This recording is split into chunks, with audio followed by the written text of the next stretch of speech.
Según mi teoría de electricidad, un transformador funciona de esta manera. Vamos a aprender un poquito. Necesitas un cable. Un cable obviamente tiene un grado de resistencia, le llamamos resistencia. Para saber eso vamos a poner nuestro multímetro en lo que ellos miden como ohms. ¿Ok?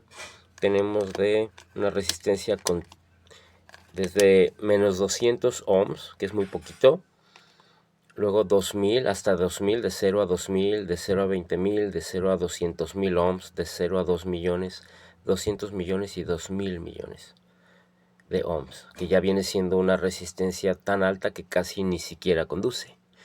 Pero de 0 a 200 ohms es una resistencia muy baja, casi el conductor simplemente es libre de conducir. ¿Ok?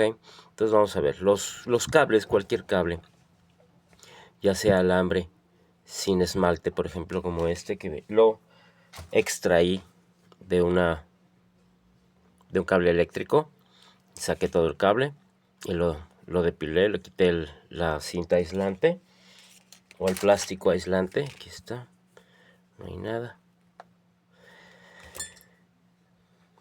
Ya sea un alambre de esto o un alambre aislado. En este caso es lo mismo, tenemos una serie de alambritos dentro de este cable. Ya está aislado.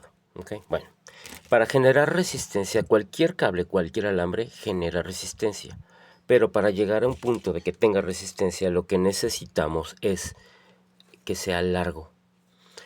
Un cable a esta distancia va a producir 0 a casi nada de resistencia. De hecho, mis manos son las que están dando un pequeño número.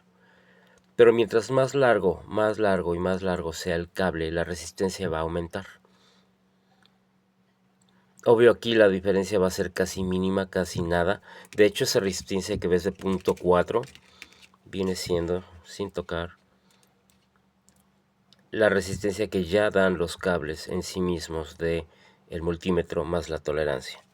Estoy ahorita en un grado de 0 a 200, que es la mínima que tiene este multímetro. Hay otros multímetros básicos, como este, que es el de toda la vida. Este multímetro te va a dar también una resistencia de 0 a 200, 0 a 2000, 0 a 20.000, etc. Hasta 2000 miles, 2 millones. Obviamente se pone aquí en 0, de 0 a 200. Voy a agarrar sus cables. Toco sus puntas y también me va a dar una resistencia. Casi dan de 0.5, es una tolerancia, que es lo que está midiendo el multímetro. Pero si yo mido un cable, por ejemplo, en este caso, como no tiene resistencia, prácticamente es nula, también mis dedos actúan por la sal del cuerpo como una resistencia adicional. Voy a tratar de no tocar la otra terminal mucho. Es que yo tiemblo, al temblar también estoy tocándolo y no tocándolo. A ver, aquí. Acabo de 0.6, de 0.4, 0.5, 0.6. Realmente no está dando ninguna diferencia y te dirías, bueno, ¿por qué? Porque realmente no hay ninguna diferencia en el cable. Este cable debería medir millas de distancia para empezar a darnos una resistencia. Entonces ahí viene el primer detalle. Por eso en un embobinado de un transformador ves muy poca resistencia. Siguiente caso que tenemos, todos los cables al pasar corriente sobre ellos generan un campo magnético, dependiendo de la polaridad de la corriente. En este caso, si yo pongo una batería, obviamente que voy a hacer un cortocircuito, ¿cierto? Si pongo aquí las terminales, aquí tengo 3, 6, 9, 12 voltios en baterías de litio. Si yo hago aquí un corto, voy a generar fuego, porque no hay resistencia en el cable. Al no haber resistencia, aunque sea de este largo, y aunque sea por lo menos unos 10 pies de largo este cable, la resistencia casi siempre sigue siendo nula. Entonces, si yo tocase el cable aquí, pues genero una chispa. Puedo calentar las baterías y echarlas a perder, o calentar el cable por la corriente que pasa a través de él, ya que no hay resistencia. El siguiente caso, estamos hablando de los windings o las revolturas. Bueno, como cualquier cable, cualquier alambre, genera un campo magnético cuando pasa corriente o voltaje a través de él, ese campo magnético queda en el aire. Básicamente alambre se puede volver un imán. Pero para concentrar ese campo tan débil magnético que generan los cables, lo que se requiere es darles vueltas sobre sí mismos para generar un winding. Cada vez que haces un loop de winding sobre sí mismo y se va concentrando, en este caso tú vas a ir aparte de reducir la distancia del cable, también lo que haces es aumentar ese campo magnético. Va a pasar de un polo a otro, va a girar y se va a concentrar en un punto. Obviamente que yo puedo tocar el cable, prenderlo y apagarlo, y voy a generar campo y no campo, campo y no campo, campo y no campo, una serie de pulsos, ¿cierto? La otra cosa, para generar un campo, como este cable no tiene protección, si yo trato de hacer un winding o un coil o una bobina, al momento de concentrarla en sí misma, el cable se va a tocar a sí mismo, lo cual nos va a producir que exista continuidad de un punto, pase a través, por entre el metal, al siguiente punto. Y el problema va a estar en que aquí no va a haber un paso de electrones alrededor del cable, sino simplemente se va a saltar. Lo que se requiere hacer es insularlo, ¿cierto? Eso lo sabemos muy bien, esto es básico. Para insularlo yo utilicé, en otro cable, utilicé nail polish, color transparente. Sí, no se ve nada, es transparente. Y entonces tomé un pedazo de cable y lo insulé. Después lo enrollé en sí mismo y le coloqué un núcleo de metal para amplificar aún más ese campo magnético que se da dentro de él. Si yo meto un núcleo de metal, ese campo magnético, sin que toque el cable, el metal en ningún punto, se triplica, se aumenta, ¿ok? Y así es como descubrieron que se hacen los electroimanes.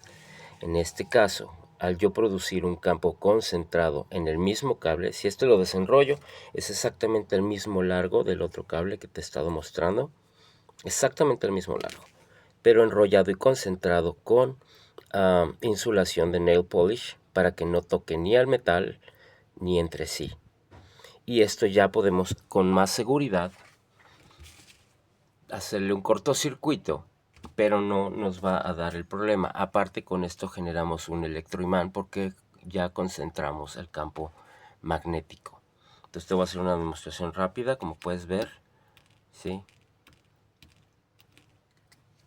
Voy a tratar de mover la mano. Sí, lo pega porque hace rato tenía magnetismo, es muy leve, pero mira, no lo sostiene, ¿estamos? No lo puedo sostener, no importa lo que haga.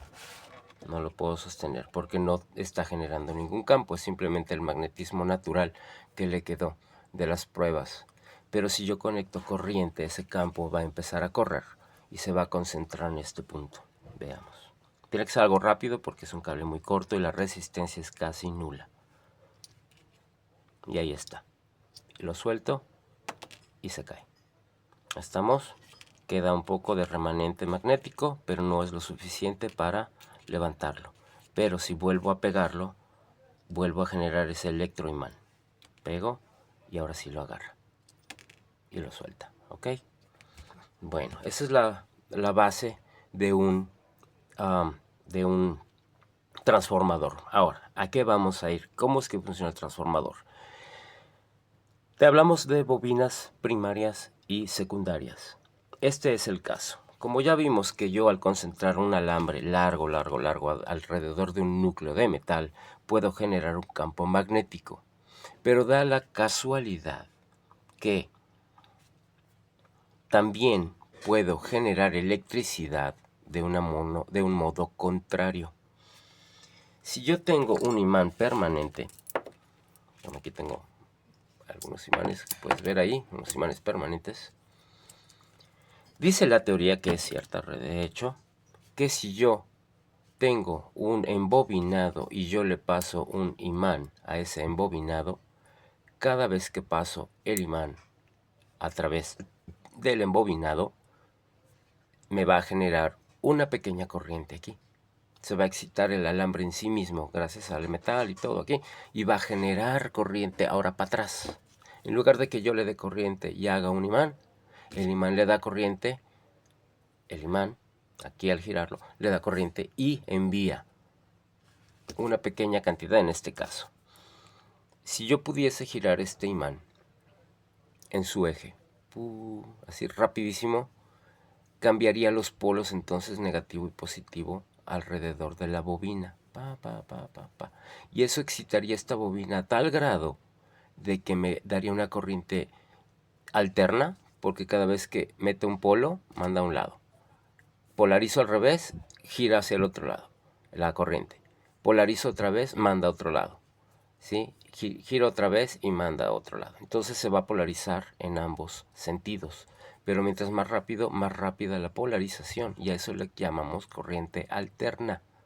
Por eso se alterna uno y otro de acuerdo a las vueltas que da el imán. Y esa corriente va a salir positiva de un lado y negativa del otro. Y luego se invierte y va a salir positiva de un lado y negativa del otro. Y así sucesivamente. Mientras más rápido le dé las vueltas, más cambios va a haber por cada segundo que pase de tiempo. ¿Estamos?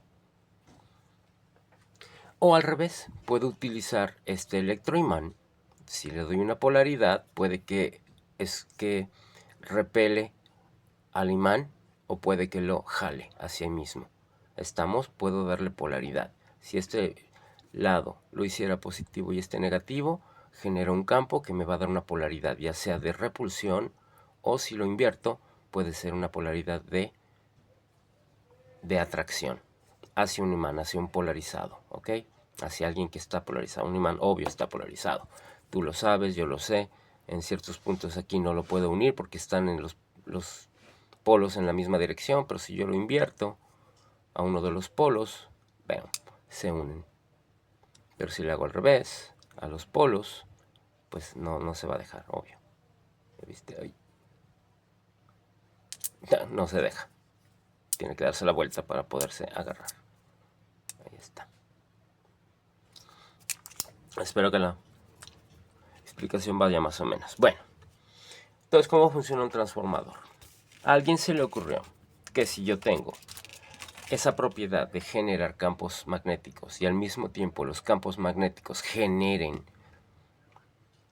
electricidad, lo que descubrieron es que si tengo un winding con muchas vueltas, alta resistencia, demasiadas vueltas, tantas son miles prácticamente, o hasta 200, 300 vueltas de acuerdo al grosor de tu metal, de tu núcleo de metal, que en este caso has visto los transformadores, vienen en un núcleo de cuadro así muy concentrado. Entonces, mientras más vueltas tenga, voy a tener ya una resistencia lo suficientemente capaz de poderla conectar a la corriente de la pared. Veamos.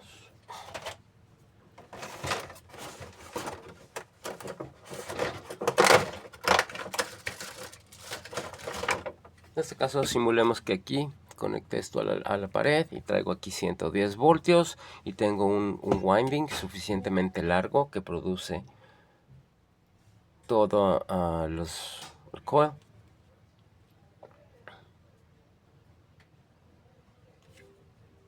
Y si lo conecto a la luz, ya sabemos que aquí hay corriente alterna 110 voltios dando un alternaje de 60 veces por segundo.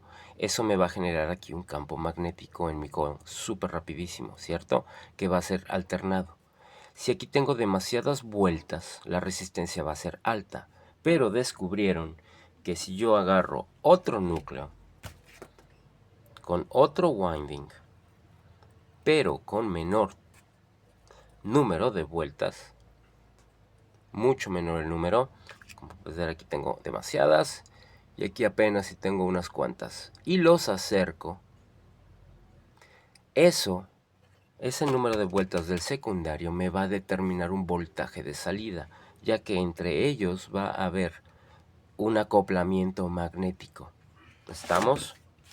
Este campo magnético generado por los 110 voltios va a pasar a través del aire y va a excitar al otro alambre, al otro winding, que tiene menos vueltas, y eso me va a determinar el voltaje de salida de este lado. Por eso tenemos una cajita adentro de estos ya has visto que está el transformador, le metemos 110 voltios en un winding que va directo aquí, no va a ningún otro lado, simplemente está en un winding que va aquí, muchos cables, dependiendo la voltaje, las vueltas, perdón, a otro que se excita y que envía un voltaje menor. Todo depende del número de vueltas del de salida para que el transformador me dé 12 volts, 36 volts, 40 volts, 60 volts, 5 volts. ¿Estamos? Mientras más vueltas le dé a este que se aproxime al primero, más se igualan en esa dimensión de voltaje. Obvio que en esta salida voy a tener una corriente sincronizada y alterna. ¿Estamos? Va a estar alternándose aquí de la salida. Lo que necesito es un filtro para convertir la corriente continua para alimentar otros elementos, otros aparatos. ¿Estamos? Para esos filtros vienen estas cositas, estos filtros dentro de. Ya es más complejo, esos ya vienen siendo conversión a corriente continua. No necesitamos saber de esto, pero si los has visto, esto es un puente de diodos. Busca puente de diodos en internet para que te den una explicación más detallada. Pero esto es lo que filtra la corriente alterna del segundo winding. Entra aquí, la convierte a corriente continua y ahora sí ya tenemos una polaridad positivo y negativo. Este capacitor lo que sirve es para filtrar esa alternancia de este lado. Este nos ayuda a equilibrarla un poquito y que no esté vibrando esa alternancia, ¿sí? Para eso son esos capacitores. Pero en el primer winding, directo a la corriente. Muchas vueltas, pocas. Ahora, ¿cómo funciona un inversor? Inversor es totalmente al revés. Yo le doy pulsos al cable que tiene pocas vueltas y ese pequeño campo magnético que se hace aquí se duplica o triplica del otro lado. Entonces lo que hace un inversor es aquí manejar un circuito que manda pulsos alternos, tin, tin, tin, tin, rapidísimo. Y esos pulsos pequeños, este winding hace un pequeño, una pequeña, ¿cómo se llama? Electromagnética, energía electromagnética, un pequeño imán. Y ese se traduce al otro winding que tiene demasiadas salidas y esto a la salida te da un voltaje extremadamente alto que debe ser después rectificado. Todo depende del winding primario, secundario al primario, las vueltas que tenga y los pulsos, cuánta intensidad se le den para que de este lado te dé el voltaje que se requiere. Desde 10.000 voltios hasta 110 voltios, 200 voltios, 5.000 voltios, dependiendo. Todo eso está precalculado por las compañías que los hacen. Por eso yo ya solo sé lo básico, pero no tengo idea cómo calcularlo. Pero la función básica es esa. Así es que, bueno, esta es la forma más sencilla. Vas a ver también en algunos aparatos que van a tener algo como esto. Esto no es un transformador. También podemos utilizar un winding como esto, porque hay otra propiedad de los electroimanes que nos ayudan a colapsar campos magnéticos para proteger circuitos. Que una cosa es que lo utilices como pulsador para excitar a otra bobina y hacer un campo electromagnético para generar corriente, y la otra es que lo utilices en este caso para evitar cortes eléctricos o choques. Como puedes ver en este caso, lo que hicieron aquí, lo pusieron en un toroide, o sea, en un circulito, una dona, pusieron dos windings de este lado y de este otro. En este caso aquí viene la corriente alterna. Entra aquí. Estamos, aquí están las dos, viene para acá. En un lado pasa en un filtro. Estos dos son capacitores que filtran esa corriente. Hay otras cosas que se llaman ruido, frecuencias y un montón de cosas que está dentro de la corriente alterna. Entonces esto nos ayuda a filtrarla. Luego pasa al primer lado del winding, de este lado, da vueltas, se colapsa, regresa y va aquí a la salida. Pero siguen siendo 110 volts. Después están estas cositas. Estas cositas son algo de resistor, es una especie de resistencia, es como un fusible. Ok, esto lo están llevando a tierra. Aquí está, y esto, cablecito verde, es tierra.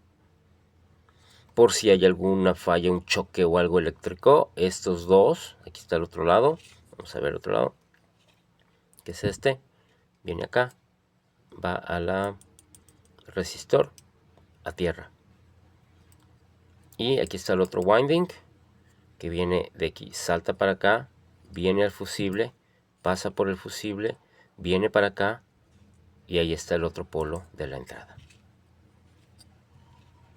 Es muy importante saberlo seguir para saber qué son. Este no es más que un filtro. Es un filtro de ruido de corriente alterna. Entonces hay que tener cuidado. Este no está generando ningún tipo de campo magnético en sí mismo. Simplemente es una especie de seguridad que usan ellos para filtrar ruidos internos en la corriente alterna para equipos delicados en cuestión, no sé, de ruidos que debe de venir de un microondas. Me imagino el ruido del microondas no regresa a la fuente para que otros aparatos no vibren, por ejemplo un radio. Y cuando prendes el microondas se escucha bzz, ese es el ruido que se escucha dentro de la corriente en tu casa. Entonces estos filtros son para eso, son filtros pasivos, para ese tipo de ruido. ¿Ok? Y bueno, con eso ten mucho cuidado con cada winding. En la otra, yo creo que vamos a ver. Voy a tratar de subir este video si me dejan. En la otra vamos a ver precisamente los símbolos. Entra la corriente alterna de un lado, pasa en el núcleo metálico a un winding de menor capacidad, se filtra con un filtro y ya sale, se convierte en corriente continua. Eso es lo que está dentro de los transformadores. Y también tenemos alguna simbología. En este caso tenemos este transformador que soporta 110 a 240 volts de entrada, o sea, lo puedes conectar aquí a 240 volts, esa es la frecuencia regular. Hay países que tienen una frecuencia diferente, la nuestra aquí en México y Estados Unidos es eso, te soporta 1 ampere de entrada. Bueno, y la salida, los windings que le metieron están calculados para que dé 12 volts, más o menos 2,5 amperes de corriente. Y tenemos esta rayita, es una raya continua y 3 rayitas discontinuas, tin, tin, tin, tin. Okay, que nos indica que está a la salida polarizado en positivo o negativo, en corriente continua. Entra alterna, sale continua. O sea, este viene, hay unos que no, hay unos que vas a ver las dos rayitas iguales, y si ves eso quiere decir que está en corriente alterna. Entonces hay que tener cuidado también. Pero este está polarizado a 12 volts, ¿ok? Y los cables, no te preocupes, no he visto que ellos sigan un código de cuál es positivo, cuál es negativo. En la vida siempre los cambian, so que no te fíes demasiado. Y la otra es este. En este caso este es este tipo de salida. ¿Ok? Esta salida tiene este símbolo.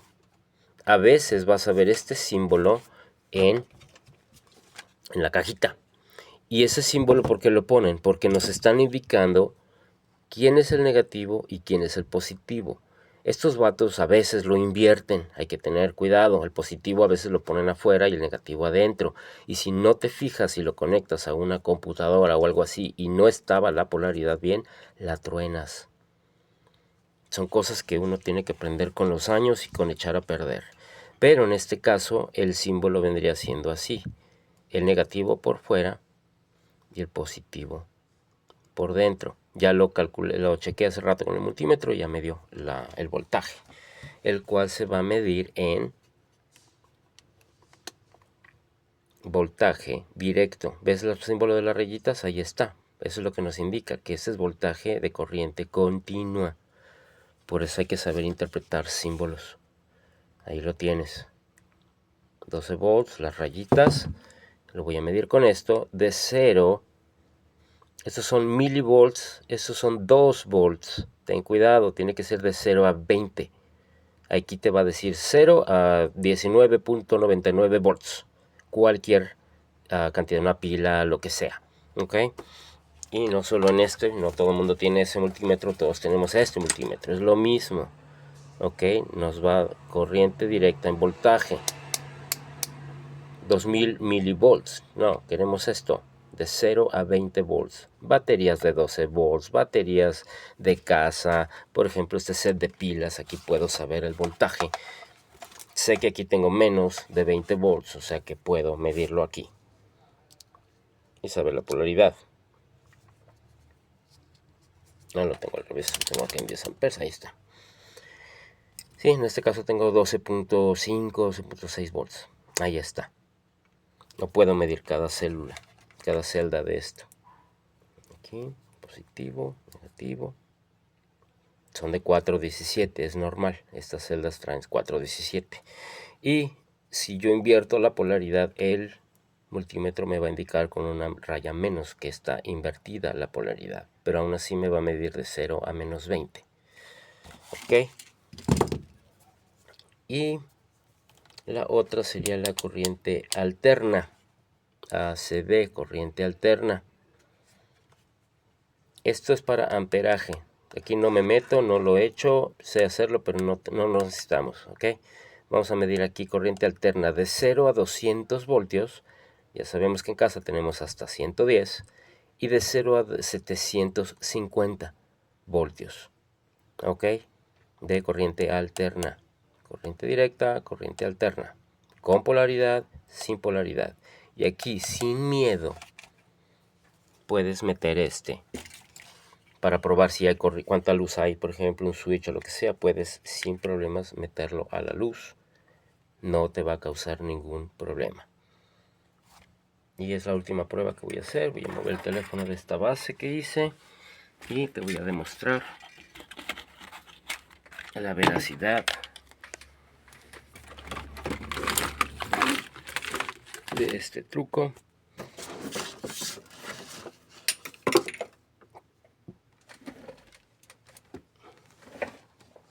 Corriente alterna, los probes,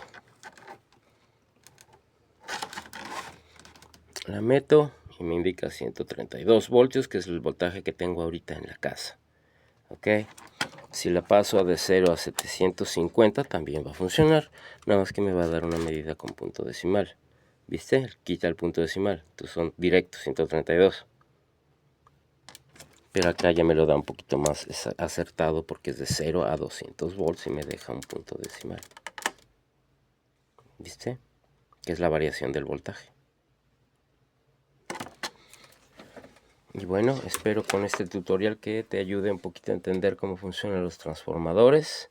Aquí hice algunos otros esquemas para lo que es la corriente alterna. Si quieres saber un poquito más de cómo funciona y cómo se leen estos diagramas, ¿vale?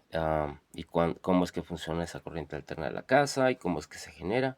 Que también, bueno, ya se hizo el video largo, pero también podemos generar con algunos motores. Obviamente traen un winding, tiene un imán estático por afuera y el winding adentro en un estator que se mueve. Entonces ese estator tiene un conmutador que al momento de moverse alrededor de las escobillas va a ir dándole a cada winding adentro su propio voltaje. Entonces va a encender, no sé si tiene 2 o 3 windings ahí en diferentes núcleos con el conmutador.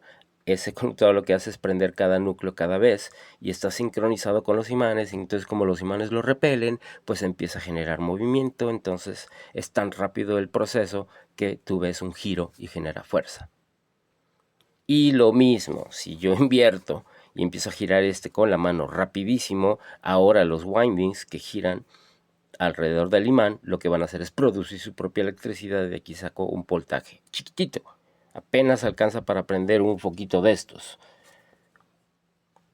o quizás 2, pero es muy poco, no es realmente mucho. Ya se usan alternadores, cosas más potentes de motor para poder generar mayor electricidad, pero realmente nunca llega más de 50 voltios. O sea que por eso la gente no ha logrado hacer plantas eléctricas en sus casas con motores. No se puede. Ok, y eso es todo.